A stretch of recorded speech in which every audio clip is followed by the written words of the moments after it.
Let's bring in our Friday night regular, former Queensland Premier, Campbell Newman. Campbell, great to see you. I just spoke to two Victorians who, that farmer there, if he says he doesn't want a transmission line on his property, he's now got no legal right to reject it, and the power companies can cut a bolt on his gate, move a tractor out of the way, bring in their equipment and erect it without his consent. That's un-Australian in my view.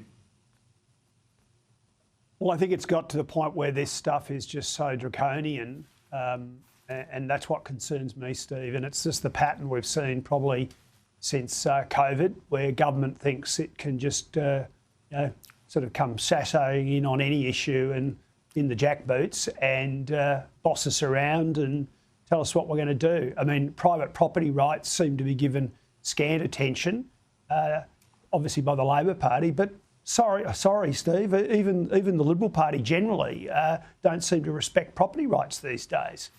They certainly don't stand up when they need to. I presume the LNP government in Queensland is not allowing power companies unfettered access to regional and rural land for transmission lines, or are they? Well, that's what's been happening. It's there's been quite a backlash in rural Queensland, Steve, under the former Labor regime.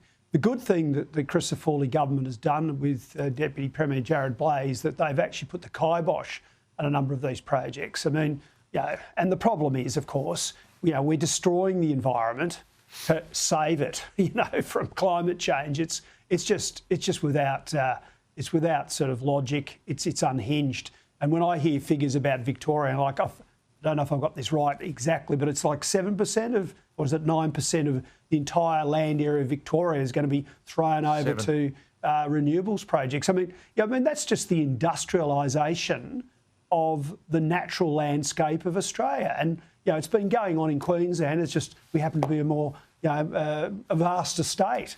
The Great Dividing Range has been disfigured by wind farms where they're blowing the top off mountains.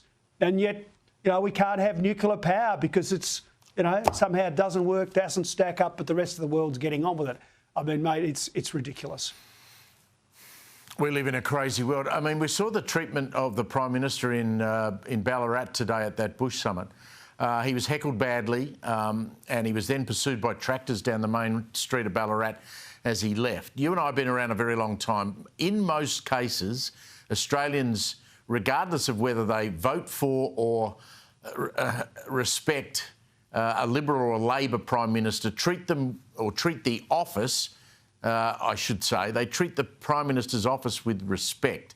I've only, I reckon, seen in my time anything vaguely close to what happened there today, and it was when Scott Morrison came back from Hawaii and went down to southern New South Wales to try and talk to people about bushfires, and they refused to shake his hand. It's not very often you see this sort of thing, is it, in our country?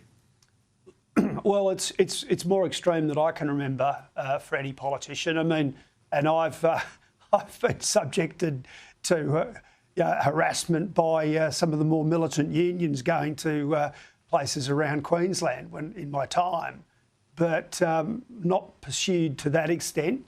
And there's obviously a lot of very, very upset people, and they've got every right to feel that way at the moment.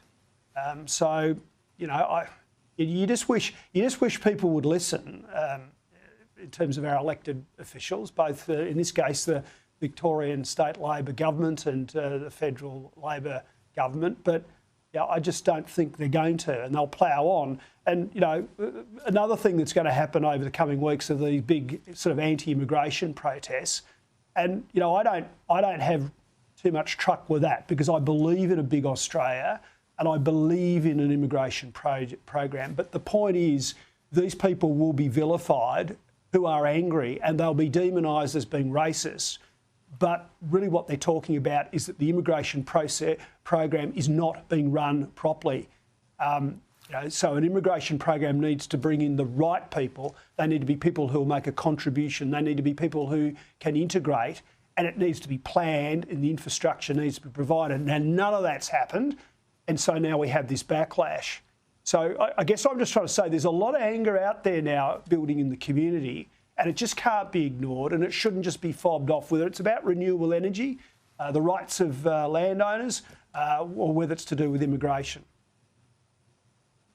Yeah, I agree with you. The other thing that might make you angry tonight, certainly made me angry, the Australians reporting that the former Foreign Minister and New South Wales Premier Bob Carr and the former Premier of Victoria Daniel Andrews are going to be invited as, quote, esteemed guests to a military parade in Tiananmen Square attended by Vladimir Putin, Kim Jong-un and the Chinese President Xi. That's quite remarkable that they could be so silly and so naive to accept an invite like that, given what Russia and China are currently up to. We do see these sort of dictatorships globally trying everything on to influence elections and the political discourse in Western democracies.